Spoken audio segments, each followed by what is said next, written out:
नमस्कार दोस्तों, जय माता दी। आज हम आपको सुनाएंगे एक सच्ची भक्त की कहानी, भक्त और भगवान की कहानी।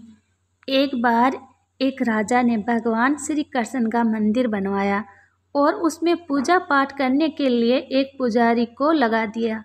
पुजारी जी बड़े प्रेम भाव से भगवान की सेवा करने लगे। भगवान की पूजा पाठ और सेवा करते हुए पुजारी की उम्र बीत गई।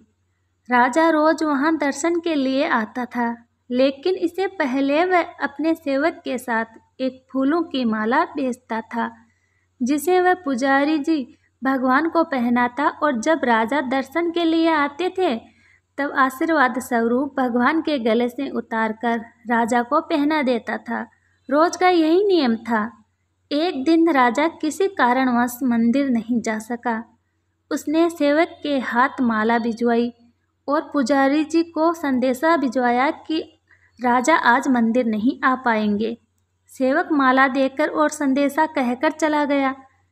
पुजारी ने भगवान को माला पहना दी। थोड़ी देर बाद पुजारी के मन में विचार आया कि मुझे भगवान की सेवा करते हुए आज उम्र बीत गई है, लेकिन मैंने आज तक ये माला नहीं पहनी है। सांसों का क्या भरोसा, कब रूठ जाए।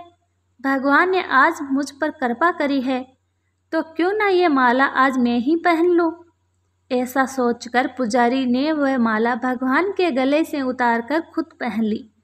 लेकिन ये क्या, बाहर से किसी ने आवाज़ दी कि राजा की सवारी मंदिर पहुंचने वाली है। अचानक सेवक की आवाज़ सुनकर और राजा के ऐसे अचानक आ जाने से पुजारी जी घबरा गए कि कहीं राजा ने मुझे माला पहने देख ली तो क्रोधित होंगे और मुझे दंड देंगे। ऐसा सोचकर पुजारी जी ने वह माला अपने गले से निकालकर भगवान को फिर से पहना दी और जब राजा मंदिर में आए तो वह वही माला भगवान के गले से निकालकर राजा को पहना दी। लेकिन जैसे ही राजा ने माला पहनी तो उसमें राजा को एक सफ़ेद बाल दिखाई दिया, जिसे राजा को सारा माजरा समझ आ गया कि ये माला पुजारी ने पहले खुद पहनी है और जब मैं आया तो मुझे पहना दी। पुजारी ने छल किया है। यह सोचकर राजा को गुस्सा आया। राजा ने पुजारी से पूछा कि यह सफ़ेद बाल किसका है, क्योंकि पुजारी जी बूढ़े हो गए थे और उनके बाल भी सफ़ेद थे। पुजारी ने सोचा कि अगर मैंने मेरा नाम लिया तो राजा मुझे अवश्य दंड देगा। अंत पुजारी ने कहा कि यह तो भगवान का बाल है। इस पर राजा को बहुत गुस्सा आया कि पुजारी जी झूठ पर झूठ बोल रहा है। भला कब से मूर्तियों के बाल सफ़ेद होने लगे। इस पर राजा ने पुजारी जी से कहा कि कल मैं श्रृंगार के समय आऊँगा और देखूँगा कि भगवान के बाल काले हैं या सफ़ेद।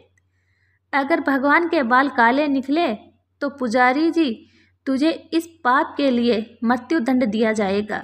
राजा हुक्म सुनाकर चला गया। राजा के जाते ही पुजारी भगवान के सामने रोने लगा और विनती करने लगा कि हे प्रभु, मैं जानता हूँ कि मैंने आपके सामने झूठ बोलने का अपराध किया है। अपने गले में डाली हुई माला मैंने पुण्य आपको पहना दी। आपकी सेवा करते करते बूढ़ा हो गया। यह छोटी सी लालसा थी कि आपको चढ़ी हुई माला पहनूं। इसी लोभ लालसा में ये अपराध हुआ। मेरे प्रभु, पहली बार ये लोभ हुआ है, विपत्ति आ पड़ी है। हे मेरे नाथ, कृपया आप ही मुझे बचाइए, नहीं तो कल राजा मुझे फांसी पर चढ़ा देगा। पुजारी जी सारी रात रोते रोते मंदिर में ही सो गए। सुबह हुई तो राजा आए और भगवान का श्रृंगार स्वयं करने के लिए बोला। पुजारी जी डर के मारे एक कोने में खड़ा था। राजा ने जैसे ही ठाकुर जी का मुकुट हटाया तो आश्चर्यचकित रह गए, क्योंकि ठाकुर जी के सभी बाल सफ़ेद थे।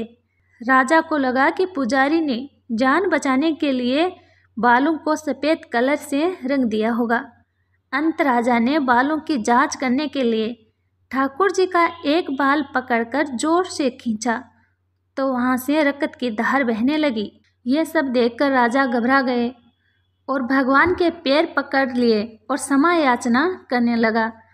तभी मूर्ति से आवाज़ आई कि राजा, तुमने आज तक मुझे मूर्ति ही समझा, इसलिए मैं आज भी तुम्हारे लिए मूर्ति ही हूँ।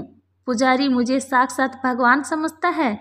इसकी श्रद्धा की लाज रखने के लिए और तुझे समझाने के लिए मुझे अपने बाल सफ़ेद करने पड़े और रक्त की धार बहानी पड़ी। राजा ने भगवान और पुजारी जी दोनों से माफ़ी मांगी और अपने राजमहल लौट गए।